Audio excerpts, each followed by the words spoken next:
যারা জন্ম দিল তাদেরকে ছেড়ে কেন আমি বার্থডে সেলিব্রেশন করলাম, মানে হৃদয়ের মা বাবা কেন আসলো না, এটাই অনেকের কোশ্চেন। আবার আমার মা কেন হৃদয়কে সোনার জায়গায় রূপোর আংটি দিয়েছে, জম্বের উত্তর পাওয়ার শখ না?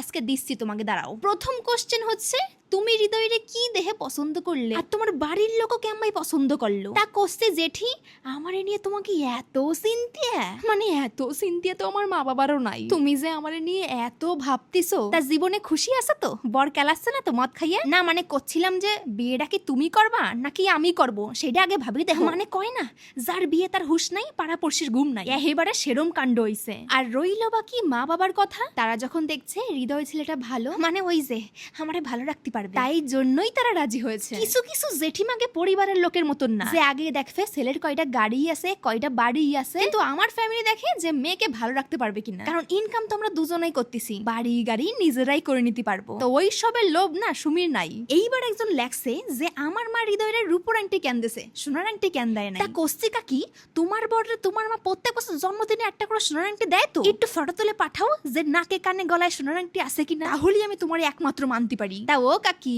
একটা জিনিস জানো, যে ভালোবাসে মানুষরা অনেক জিনিস দেওয়া যায়, মানে ওইটা সোনা না রূপো এরকম কিছুই কিন্তু ম্যাটার করে না। তো সেরকমই আমার মা সারা দিন অনেক কিছু হৃদয়ের জন্য রান্না বান্না করে নিজে খাওয়ারও টাইম পাই, তারই মধ্যে ভাইকে নিয়ে ছুটতে গেছে বাজারে হৃদয়ের জন্য একটা ছোট্ট গিফট আনতে। সে অনেক ভালোবাসা দিয়ে এনেছে গো। সো প্লিজ এই নিয়ে কোনো নেগেটিভ কমেন্ট আমি চাই না। আর রইল বাকি সোনার আংটির কথা, তাহলে এখনো সারা জীবনই পড়ে রয়েছে, আমাদের এখনো বিয়ে হয়নি, তো একটু দাঁড়াও, সবুর করো, জীবনে অনেক কিছু দেখতে পাবে, শুধু আমার পেজটারে ফলো করে রাখো। চলো নেক্সট একজনে লাগছে, যারা জন্ম দিল তাদের ছাড়াই জন্মদিন পালন। ওরে আমার লুল্লু প্রাণীরা, ওই জন্যই আমি কই যে বইয়ের শেষ পাতা পড়িয়ে কোনোদিনও পরীক্ষায় পাশ করা যায় না, মানে আগের ভিডিওগুলো ভালো করে দেখবেই না, এবারে হিংসেতে জ্বলিয়ে পড়িয়ে যা মনে আসবে এবারে ফ্রাস্ট্রেশন গুলো আমার কমেন্ট বক্সেই ঝাড়বে, এগিয়ে নিয়ে আর পারা গেল না, কি যে করব।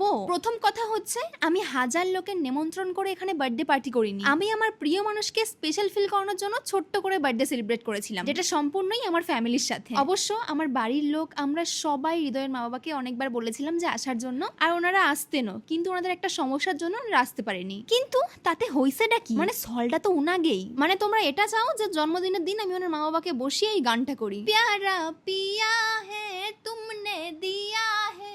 ও সরি গাইস, সারেগামাপা থেকে ফোন এসেছিল। দেখো তোমরা আজ যাই কও, আমার বয়ফ্রেন্ড অনেক কিউট আছে।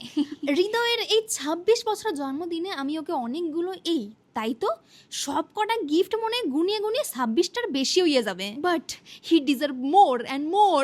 ঠিক আছে আমি গান করি আর তোমরা ঘুমাও।